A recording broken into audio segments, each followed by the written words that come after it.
So the TI11 Battle Pass came out and honestly it's a disappointment. So in this video I'm going to share my thoughts on this Battle Pass and talk about why I think this Battle Pass is an overall thematic mess. So without further ado, let's begin. So right off the bat, the TI11 Battle Pass is missing a lot of things that are available in a usual Battle Pass, and this includes stuff like Royal Ice Blessing, the Battle Pass terrain, creep skins, etc. And I know there are signs suggesting that stuff like the terrain and the creep skins might come out in the part 2 of the Battle Pass along with the Dietide event, but although these stuff are supposed to come out later, I feel like it's a stupid move that they did this. I mean, although the Phantom Assassin Persona was released recently, when this Battle Pass first came out, the only real reward to look forward for in the part 1 of the Battle Pass was the Faceless Void's Arcana, meaning literally 75% of the bigger rewards was not available in this Battle Pass upon release. And this is a real problem, because we know that this Battle Pass took way longer to be released than the Battle Passes from previous years. So it's not acceptable for this Battle Pass to have most of its content in the coming soon category, as they really don't have an excuse. And it also doesn't make sense for them to split this Battle Pass into two parts and reserve half of the content for the part 2 of the Battle Pass and act like they didn't have time to make all of these content. But what if this is actually intentional? Because you may have noticed that the two parts of the Battle Pass occurs before and after the International respectively, which also implies that only the Battle Pass purchases made in the part 1 of the Battle Pass actually ends up contributing to the International prize pool. So what if they intentionally made the part 1 of the Battle Pass look bland and empty so that most people will only purchase the Battle Pass when the part 2 comes around with all of the good stuff, which in turn means Valve will greatly profit if this actually ends up happening. I mean, the later you buy the Battle Pass, you are more likely to spend money on Battle Pass levels to get the rewards you want, because you are pressured as you have limited time to actually get the rewards, which again translates into more profit for Valve. So although this looks like a pretty bad decision by Valve, if this is actually their plan all along, I gotta say that this is truly a pretty impressive marketing strategy that they pulled off with this Battle Pass. But anyways, with that aside, now let's take a closer look at the content that is available in the Battle Pass at the moment, starting with the Immortal Treasures. So first off, there are only 2 Immortal Treasures in this Battle Pass instead of the usual 3, which again shows that this Battle Pass have less content overall. But that being said, the Immortal skins of this first treasure are pretty decent. However, I personally hate the fact that Hoodwink's Immortal is a musical instrument, and the same goes to this Doom's Immortal that was released a while ago. And the reason why I hate them is because they are immortal items, because immortal skins along with Arcanas should match closely with that particular hero's abilities,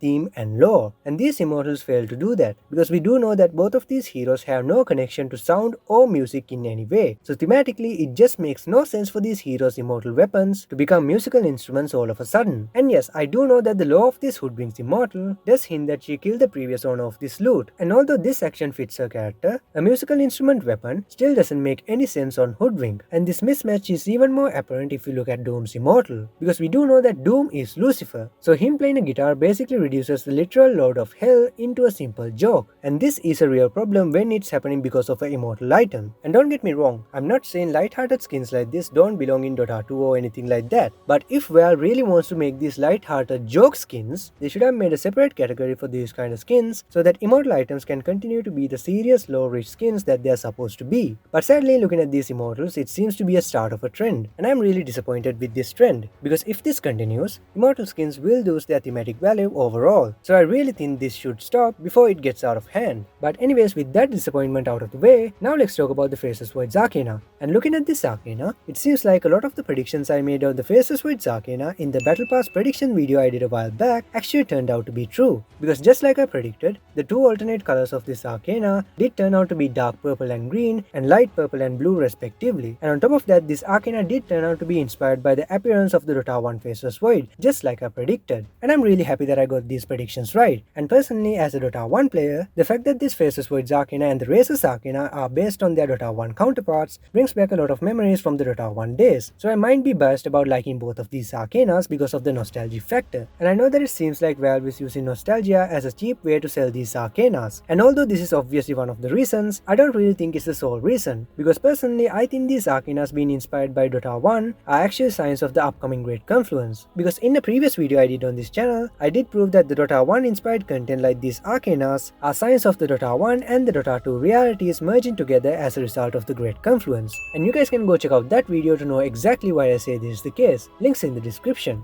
But basically what I'm trying to say is that I don't really think that these Arcanas are just created with the sole reason to evoke the feeling of nostalgia to sell these skins, but rather to also hint about the upcoming Great Confluence. But anyways, enough about the Arcanas, now let's talk about the Personas. First of all, let's just be thankful that they didn't release another Kid Invoker Persona, so already we are off to a good start. And looking at these images, images, these personas do look pretty good. However, I doubt that they will look this good in-game. And I say this because previous personas like the Anti-Mage's persona and the Pudge persona did end up having in-game models that don't really match with their splash art images. So I think it's a good idea not to get our hopes up for these personas to actually look this good in-game. However, as I was editing this video, the Phantom Assassin persona came out, and surprisingly it does look similar to its splash art image. So I guess we can expect the Razor's Arcane and the Crystal Maiden's persona to be similar to their splash images as well. However, the Phantom Assassin persona itself isn't that great, because although it looks fine, I can't help but notice that this persona basically looks like a combination of Void Spade, Phantom Lancer and Juggernaut, and I simply can't unsee that. And if you look at the animations of this persona, it definitely needs work, because although he's supposed to be an assassin, he has this funny walk animation that makes him look like he's prancing along, almost like he's walking on the moon or something. And this combined with the fact that he has a bunch of other weird movements makes this persona feel like it's an unfinished product. So I really hope they will fix these animation issues of this persona soon. But anyways, with that out of the way, I gotta say that I do have one final issue with both of these personas, and that is the fact that these personas belong to Crystal Maiden and Phantom Assassin, because honestly I feel like they should have just made personas for heroes who actually needs it. I mean, both of these heroes already have Arcanas, so they aren't really in a rush to get a persona too. And it's pretty obvious that these two heroes got their personas because of their popularity, and I totally understand why they did this. But even if this is the case, I really think Valve could have at least released a persona for another popular hero like Sniper who doesn't have a persona or an Arcana. But sadly that didn't happen in this battle pass. But hopefully in future battle passes, Valve will consider releasing personas and Arcanas for heroes who actually needs them.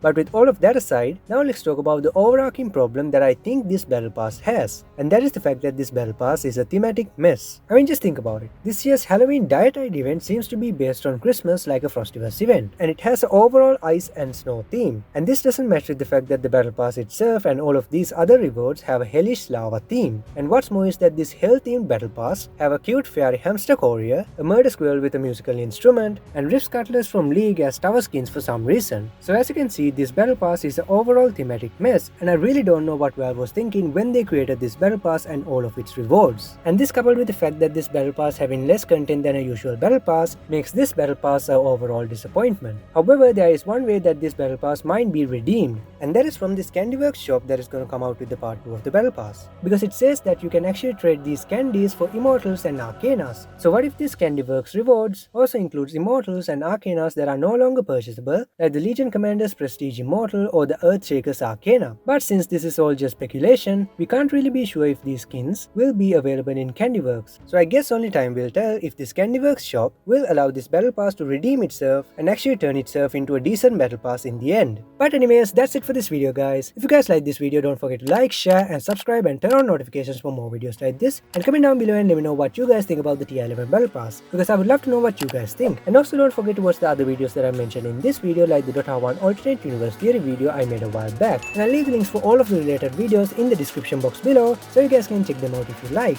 And with that said, I hope you guys enjoyed this video. Thanks for watching and I'll see you in the next video.